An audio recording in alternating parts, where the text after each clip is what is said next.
Hi hello ಎಲ್ಲರೂ ನಮಸ್ಕಾರ friends R C B versus S R K ಇವತ್ತು match ಇದೆ. ಈ ಎರಡು ಮ್ಯಾಚ್ ಇವತ್ತು ತುಂಬ ಇಂಪಾರ್ಟೆಂಟು. ಅದರಲ್ಲಿ ನಮ್ಮ ಆರ್ ಸಿ ಬಿ ಮ್ಯಾಚ್ ಅಂದರೆ ತುಂಬ ಇಂಪಾರ್ಟೆಂಟು. ಈ ಮ್ಯಾಚ್ ಏನಾರ ವಿನ್ ಆದರೆ ಫೈನಲ್ಸ್ಗೆ ಹೋಗ್ಬೋದು ಆರ್ ಸಿ ಬಿ. ಫ್ರೆಂಡ್ಸ್ ಕಾದು ನೋಡೋಣ ಟಾಸ್ಕ್ ಯಾರ್ದಾಗುತ್ತೆ ಅಂತೇಳಿ. ಏನು ಎಸ್ ಆರ್ ಕೆ ಆಗುತ್ತೋ ಏನು ಆರ್ ಸಿ ಬಿದಾಗುತ್ತೆ. ಆರ್ ಸಿ ಬಿದು ಮಾತ್ರ ಟಾಸ್ಕ್ ಏನಾರು ಆದರೆ ಟೀಮ್ ಮಾತ್ರ ಗೆಲ್ಲೋದು ಮಾತ್ರ ಪಕ್ಕ. ಟಾಸ್ಕ್ ಏನಾರು ಆರ್ ಸಿ ಬಿದಾದರೆ ಆರ್ ಸಿ ಬಿ ಗೆಲ್ಲೋದು ಮಾತ್ರ ಪಕ್ಕ. ಮತ್ತು ಎಸ್ ಆರ್ ಕೆ ಆದರೆ ಸ್ವಲ್ಪ ಏನಾರು ಇಂಜುರಿ ಆಗ್ಬೋದು. ಫ್ರೆಂಡ್ಸ್ ಆರ್ ಸಿ ಬಿಗೆ ಮಾತ್ರ ಇದೊಂದು ಮ್ಯಾಚ್ ತುಂಬ ಇಂಪಾರ್ಟೆಂಟ್ ಆಗುತ್ತೆ. ಯಾಕಂದರೆ ಇದೊಂದು ಆಟದಲ್ಲಿ ಯಾವ ಥರ ಆಡ್ತಾರೆ ಅಂದರೆ ಮುಖ್ಯ ಆಗುತ್ತೆ. ಯಾಕಂದರೆ ಇದರಲ್ಲಿ ಗೆದ್ದರೆ ಮಾತ್ರ ಫೈನಲ್ಸ್ ಹೋಗೋಕ್ಕಾಗೋದು. ಅದರ ಒಂದು ಸಲುವಾಗಿ ನೋಡೋಣ, ಮ್ಯಾಚನ್ನು ಕಾದು ನೋಡೋಣ. ಇದರ ನೆಟ್ಟ ಮಾಹಿತಿಯನ್ನು ಇನ್ನೊಂದು ವಿಡಿಯೋದಲ್ಲಿ ತಿಳಿಸ್ಕೊಡ್ತೀನಿ.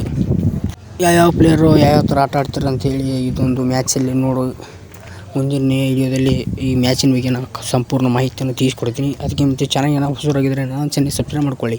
ಯಾಕಂದರೆ ನಾನು ಯಾವುದೇ ಒಂದು ಕ್ರಿಕೆಟ್ ವಿಡಿಯೋಸ್ ಹಾಕಿದ್ರೆ ನಿಮ್ಮ ಬಳಿ ನೋಡ್ಸ್ಕೊಂಬರುತ್ತೆ.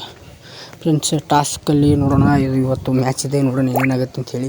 ಈ ಎಸ್ ಆರ್ ಕೆ ವಿರುದ್ಧ ಮ್ಯಾಚನ್ನು ಆಡಿ ಗೆದ್ದರೆ ಫೈನಲ್ಸ್ ಅಂತಲೇ ಹೋಗೋದಂತಾರೆ ಗ್ಯಾರಂಟಿ. ಫೈನಲ್ಸ್ಗೆ ಹೋದರೆ ಮಾತ್ರ ಈ ಸಲ ಕಪ್ ನಮ್ಮದೇ ಅಂತಲೇ ಹೇಳ್ಕೊಬೋದು. ನೋಡೋಣ ಫ್ರೆಂಡ್ಸ್, ಕಾದು ನೋಡೋಣ. ಸಾಯಂಕಾಲ ತನಕ ನೋಡೋಣ, ಕಾದು ನೋಡಿ ಟಾಸ್ಕ್ ಯಾರು ತೆಗೆಯುತ್ತೆ ಅಂತ ನೋಡೋಣ. ಮ್ಯಾಚ್ ನೋಡೋಣ. ಆರ್ ಸಿ ಬಿ ಇವತ್ತು ಮ್ಯಾಚ್ ಅವರು ಯಾವ ಥರ ನಾಯಿ ಥರ ತಿರುಗಾಡಿ ಎಸ್ ಆರ್ ಕೆ ಅವ್ರನ್ನ ಹೊಡಿತಾರೆ, ಗೆದ್ದೇ ಗೆಲ್ತಾರೆ ಟೀಮು. ಸಪೋರ್ಟ್ ಮಾಡೋಣ. ನೀವು ಇದೇ ಥರ ಸಪೋರ್ಟ್ ಮಾಡಿ. Thank you all friends.